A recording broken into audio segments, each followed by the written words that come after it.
حضرت سیدہ زینب نے پوچھا امام حسین سے کہ سارے زمانے نے روکا ہے، ٹھیک ہے آپ حق پہ ہیں، یہ بھی سب نے کہا ہے آپ حق پہ ہیں، پر روکا بھی سب نے، آپ روکے کیوں نہیں؟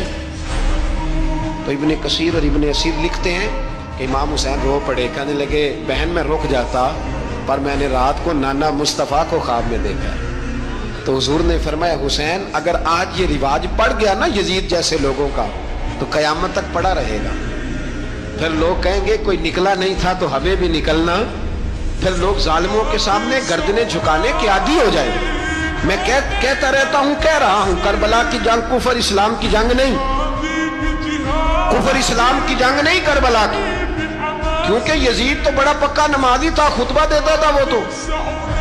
جب امام حسین رضی اللہ تعالیٰ عنہ نے کربلا کے میدان میں جمعے کا دن تھا تو یزید کے سامنے کو بات کرنی شروع کی عمر بن سعد کے سامنے، تو عمر بن سعد کہنے لگا حسین زیادہ باتیں نہ کر، ہمارا جمعہ لیٹ ہو رہا ہے، جنگ کے لیے تیار ہو، فٹافٹ آ، اہل بیت نبوت کو قتل کریں گے اور قتل کے بعد پھر نماز پڑھیں گے اور پھر کہیں گے اللہم صلی علی محمد وعلی آل محمد، اسی نماز میں پھر درود بھی پڑھیں گے۔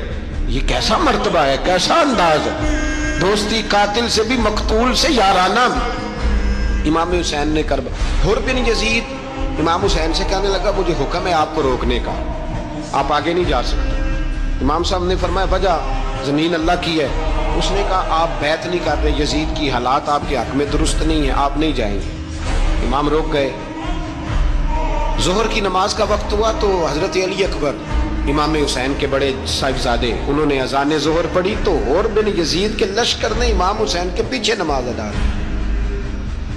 کہا بھئی تم مقابلے میں آئے ہو نماز پیچھے پڑھتے ہو؟ کہا حضور مقابلہ تو تلواروں سے کر رہے ہیں پر ہمارا دل تو مانتا ہے نا کہ مصطفیٰ کا نواسہ بڑی شان والا ہے۔ حر بن یزید نے 3 نمازیں لشکر سمیت امام حسین کے پیچھے پڑھی ہیں، 3 نمازیں، ظہر اثر اور مغرب۔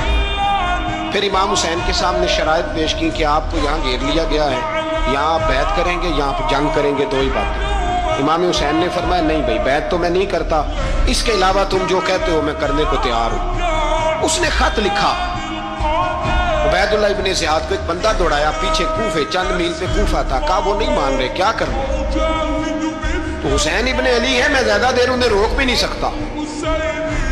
انہوں نے پیغام دیا حر بن یزید کو کہ کرنا کچھ بھی نہیں، ان کا پانی بند کر دو، بلیک میل کرو، کھانا پانی نہیں ملے گا، چھوٹے چھوٹے بچے ہیں خود ہی مان جائیں گے۔ حضرت امام علی مقام کے بارے میں حر کے پاس جب یہ پیغام آیا تو حر کہنے لگا میری طبیعت نہیں مانتی حسین پر پانی بند کرو، دل نہیں مانتا۔ جب یہ لفظ کہے نا دوبارہ تو پھر عبید اللہ ابن زیاد نے عمر بن سعد کو 10,000 آدمی دے کے بھیجا، کہا حر بن یزید لچک دکھا رہا ہے حسین کے حق میں۔ ایک رے کا علاقہ تھا، بڑی وہاں فصل ہوتی تھی، لوگ کوشش کرتے تھے وہاں کا گورنر بننے کی، کوشش کرتے تھے۔ تو عبید اللہ ابن زیاد کہنے لگا تمہیں رے کی گورنری ملے گی، سب سے سرسبز و شاداب علاقہ، تمہیں وہاں کا گورنر بنایا جائے گا اگر حسین کے خلاف لڑو گے۔